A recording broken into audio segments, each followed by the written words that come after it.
எதுக்குடா உனக்கு இந்த வேண்டாத வேலையெல்லாம்? ஆனந்திக்கு போன் பண்ணி சொல்லிருக்கலாம்ல. ஆனந்தி ரொம்ப நாள் கழிச்சு இன்னைக்கு தான் வேலைக்கே போயிருக்கா. இங்க வரணும்னா மறுபடியும் அவ லீவ் போடணும். அப்புறம் இதுவே நாளைக்கு பிரச்சனை மேல பிரச்சனையாகி அவ அக்காவோட கல்யாண டைம்ல லீவ் கிடைக்காம போயிடுமா. அதான் நான் கூப்பிடல. போடா மடையா, நீ ஒரு வார்த்தை அவகிட்ட எனக்கு உடம்புக்கு முடியலன்னு சொல்லியிருந்தா அவ எல்லாத்தையும் விட்டுட்டு ஓடி வந்திருப்பாடா. உனக்கும் இந்த நிலைமை வந்திருக்காதுல்ல. லீவ் பிரச்சனைனா நான் மகேஷ் தம்பி கிட்ட பேசுறேன். நீ போன் பண்ணி கொடு, நான் பேசுறேன். அதெல்லாம் வேண்டாம்மா. என்னடா வேணா?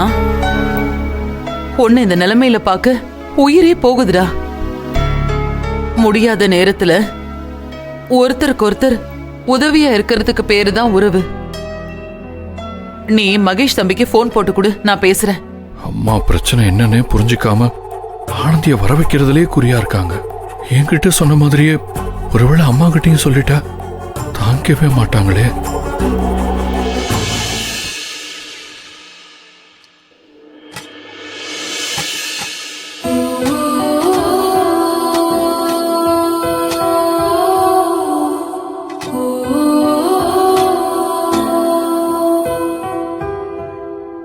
பட்டிக்காடு வாங்க. ஏய் வா.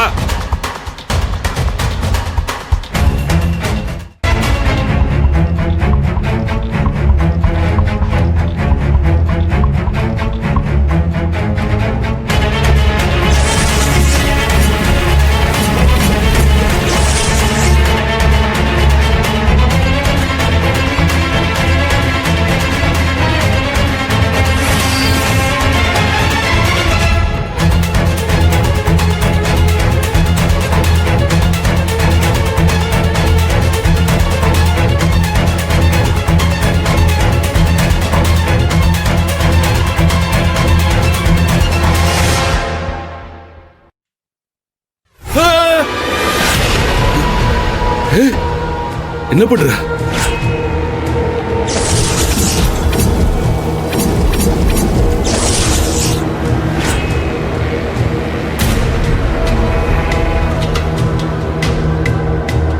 உங்க சட்டையில நூலு சார்.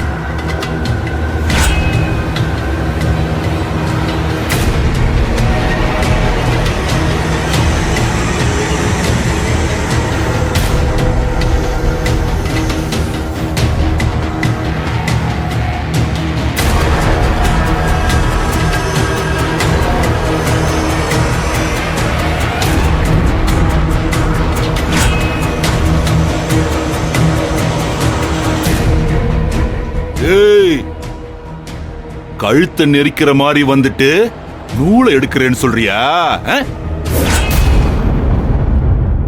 ஏ முத்து, அவளே இன்னைக்குதான் வேலைக்கு வந்திருக்கா. வந்ததும் வராதுமா அந்த ஆள் அவளை கூப்பிட்டு என்ன பேசிட்டு இருக்கான்? ஆனந்தி கம்பெனிக்கு வராதது யாருக்கு கவலையா இருந்துச்சோ இல்லையோ தெரியல. ஆனா இந்த ஆளுக்கு ரொம்ப கவலையா இருந்திருக்கும். இந்த ஆளுக்கா? என்னன்னா சொல்ற? பின்ன காரணமே இல்லாம திட்டுறதுக்கும் வாய்க்கு வந்தபடி பேசுறதுக்கும் யாராவது ஒருத்தர் வேணும்ல. ஆனந்தி இல்லாம இத்தனை நாள் போர் அடிச்சது. இன்னைக்கு ஆனந்தி வந்தது ஆரம்பிச்சிட்டான். சும்மா ஏதாவது திட்டி அனுப்புவான் பாரு.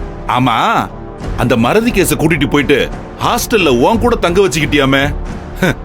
நீ ஒருத்தி இங்க லேட்டா வர்றது பத்தாது, இனிமே அந்த மறதி கேஸும் டெய்லி லேட்டா தான் வரும் இல்ல? ஆமா, அப்படி என்னதான் உனக்கு பிரச்சனை? ஆனா உன உடம்பு சரியில்லைன்னு லீவ் போட்டுற. இங்க என்ன தினக்கூலிக்கு ஆள் எடுக்கிறோம்? எப்ப தோணுதோ அப்ப வர்றதுக்கும் எப்ப தோணுதோ போறதுக்கும். என்ன நான் கேட்டுக்கிட்டே இருக்கேன், என் மூஞ்சியே பாத்துக்கிட்டு இருக்க.